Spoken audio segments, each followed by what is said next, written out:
0속도로 움직이는 교수님과 칠판에 빼곡히 적히는 판서와 교수님의 어디로 흐를지 모르는 이 삼천포 토크. 근데 알고 보면 나중에 다 시험에 나오고. 민지 채널. 밍아밍아 안녕하세요, 민지입니다. 20학번, 21학번 이런 친구들은 제대로 된 대학생활도 누려보지 못하고 지금 2022년이 되었는데요. 그 2년간 비대면 강의 위주로 진행이 됐었잖아요. 시험날에만 강의실로 출석을 해서 시험을 치거나 실습 강의만 가서 이제 대면 수업을 한다거나 이런 식으로 진행이 됐었는데 2022년부터는 서울대학교가 전면 대면 강의를 하겠다라고 발표를 하면서 다른 대학교들도 대면 강의에 대한 걸 조금 준비하고 있는 것 같아요. 그래서 대면 강의에 대한 기대감이 높아지고 있는데 대면 강의와 비대면 강의를 둘 다 경험을 해본 사람으로서 비대면 강의를 오래 하다가 대면 강의로 넘어가게 되면은 학생들의 입장에서 문제점이 생길 수 있을 것 같은 거예요.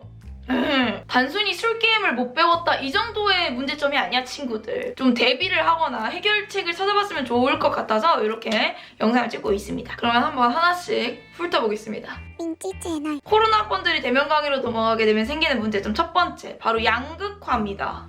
무슨 양극화? 인싸와 아싸의 양극화입니다. 사실 저는 개인적으로 이제 인싸랑 아싸라는 용어 자체가 올드하다라고 생각하는 사람 중에 한 명인데 뭐 어떻게 대체할 용어가 없더라고. 그래서 그냥 인싸랑 아싸를 쓸게요 친구들. 제가 결론부터 얘기를 하자면 이거예요. 인싸들은 어떻게든 만나서 노는데 아싸들은 오피셜한 자리가 없으면 모이질 않는다. 여기에서 오는 친밀감의 차이, 정보력의 차이가 크다라고 하는 거예요. 여러분들이 대학생활을 할 때 많은 정보가 필요해요. 생각보다. 대학교 주변에 어떤 맛집이 있느냐부터 시작을 해가지고 학교에서 제공한 편의시설에 대한 정보나 뭐 교환학생 같은 제도와 같은 정보나 진로와 같은 정보, 그러니까 어떤 직종이나 취직에 대한 정보 같은 것들이 선배나 동기들 사이에서 굉장히 많이 공유가 됩니다. 물론 정보를 얻고자 친구를 만드는 사람들은 없겠지만 친한 사람들 사이에서 그런 말들이 많이 오가는 건 사실이에요. 그렇다 보니까 내가 속한 어떤 무리나 친구들이 없는 사람들은 이런 정보에 뒤떨어지는 건 사실이에요. 네가 뭘 하냐고요?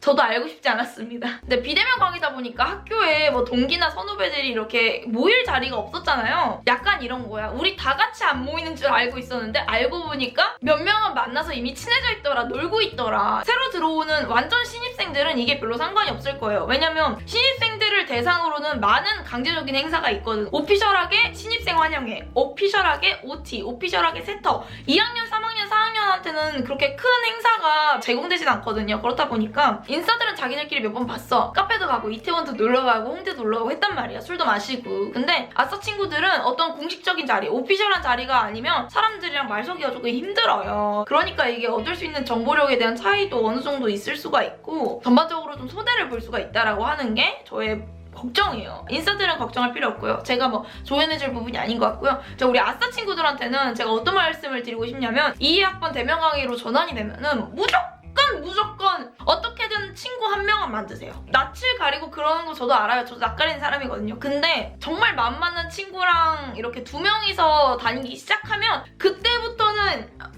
인맥 확장이 그렇게 어려운 건 아니다. 친구 2명만 있어도 세력 확장은 쉬워요. 그래, 대학교는 전쟁이야 친구들아. 세력을 확장해. 아무리 인간을 좋아하지 않는다고 하더라도 인맥이 없으면 보는 정보력의 손실이 너무 많기 때문에 여러분들이 꼭 친구 한 명은 대시를 해서 직진을 해서 만드셨으면 좋겠습니다. 민지 채널. 그리고 두 번째, 걱정하는 두 번째 부분은 저도 이 문제점을 잘 모르고 있다가 최근까지 학교를 다니는 복학생 동기가 있었는데 그 동기가 저한테 이 문제점에 대해서 얘기를 해줬고 저도 너무 깜짝 놀라서 아 이건 진짜 큰일이겠다라는 생각이 들어서 여러분들한테 말씀을 드리는 거거든요. 학교 행사의 명맥이 끊기게 생겼다. 이 학교 행사나 축제 같은 경우에는 교수님이나 선생님들이 열어주는 그런 행사가 아니에요. 학생들이 소속된 단체에서 전부 다 기획을 하고 하는 거거든요. 우리가 보통 행사 기획을 어떻게 하냐면 기획단의 선배가 후배한테 알려주는 형식입니다. 이거 어디 가서 스폰 받아와. 가수 섭외는 이렇게 하는 거야. 행사비는 어떤 식으로 조달을 하고 예산서는 어떻게 써봐. 이런 문제점이 생길 것 같으니까 너가 이거 알아서 딱딱딱 대비해. 이런 식으로 선배가 후배를 데리고 다니면서 어떤 식으로 기획을 하는지 보여주고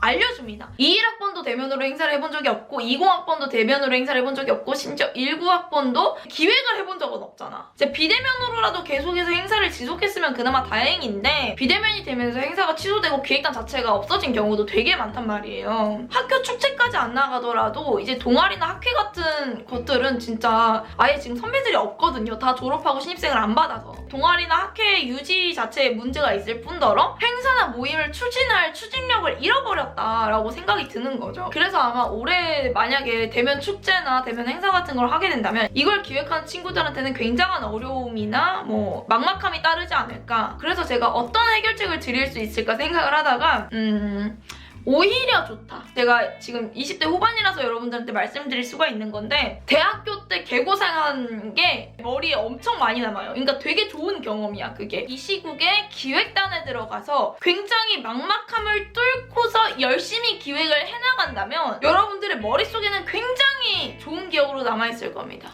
자소서에 쓰기도 굉장히 좋아요. 문제 해결이라고 할 수가 있는 거죠. 자소서까지 안 가더라도 그런 상황에서 그렇게 문제 해결을 하나 딱 해놓으면은 같이 문제를 해결해나간 옆에 있는 사람들과의 어떤 끈끈한 유대감, 죽이 되든 밥이 되든 난 열심히 노력했다라고 하는 어떤 성취감, 이런 것들이 팍팍 올라오면서 여러분들의 대학 생활에 정말 큰 자양분이 될 수 있을 거라고 생각을 해요. 그래서 정리를 하자면 여러분들이 주체가 되어서 한번 기획단이 되어서 행사를 꾸려봐라. 그리고 여러분들 그 복학생 친구들이랑 친해지시길 바랍니다. 민지 채널. 그리고 제가 생각하는 다음 문제점은 대면 수업 그 자체를 걱정하고 있습니다, 저는. 교수님들께서 대면 강의일 때는 100가지 설명을 해주시다가 비대면 강의가 어색하고 자료 만들기도 귀찮고 하다 보니까 수업 준비를 조금 덜 하시는 경우가 있을 것 같아요.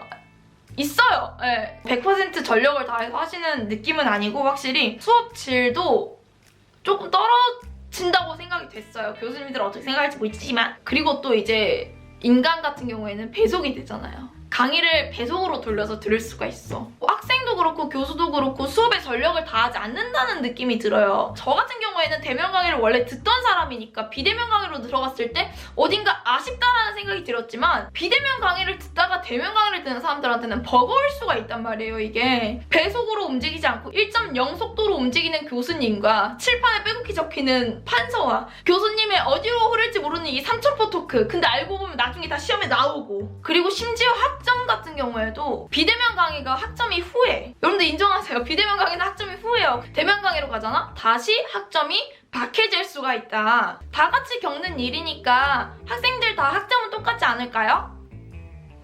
아니에요. 잘하는 애들은 대면 강의에서 더 잘해. 더 잘할 거예요. 그러니까 진짜 제가 걱정하는 부분은 여러분들이 그동안 비대면 강의로 대강대강 공부를 해서 비대면 시험으로 대강대강 시험 쳐가지고 B+에서 A 제로 정도 받은 친구들은 솔직히 확실히 좀 긴장을 하셔야 돼요. 절대로 그 학점 다시 안 나와요. 여러분들 B0나 C+이야. 저는 여러분들의 학점이 가장 걱정되는 사람으로서 생각보다 더 열심히 강의를 들으시고 생각보다 더 열심히 시험을 준비를 하셔야 될 것 같다라고 하는 게 높아심 어린 조언이었습니다. 그리고 또 교수님이랑 즉석에서 커뮤니케이션, 뭐 질의응답이나 뭐 리액션 하는 것도 굉장히 재밌거든요. 교수님이 뭐 칠판에 열심히 설명을 하신다 그러면 오, 이런 거 많이 해주시고, 또 교수님께서 또 조크 치시면은 뭐 웃어주고 그래. 그동안 많이 안 웃었잖아. 선생님들이 얼마나 회심의 유머를 치는데. 그리고 또 대면 강의 하면은 이제 자기가 마음에 드는 썸남의 썸녀 있을 거 아니야. 걔네한테 이렇게 딱 예쁜 모습 보여줘. 열심히 하는 모습 보여줘. 그렇게 하다 보면 여러분들이 어느새 대면 강의의 매력에 푹 빠지게 될 것이다. 민지 채널. 네, 이렇게 제가 생각하는 대면 강의에 학생 여러분들이 대비해야 되는 문제점 3개를 꼽아봤고요. 혹시나 더 걱정되는 것이 있다면 댓글로 남겨주세요. 다른 사람들 댓글 읽어보면서 또 마음의 준비하고 걔 강해진 상태로 개강하면 좋으니까 민지가 잃을 수 있는 가장 작은 기적, 민기적.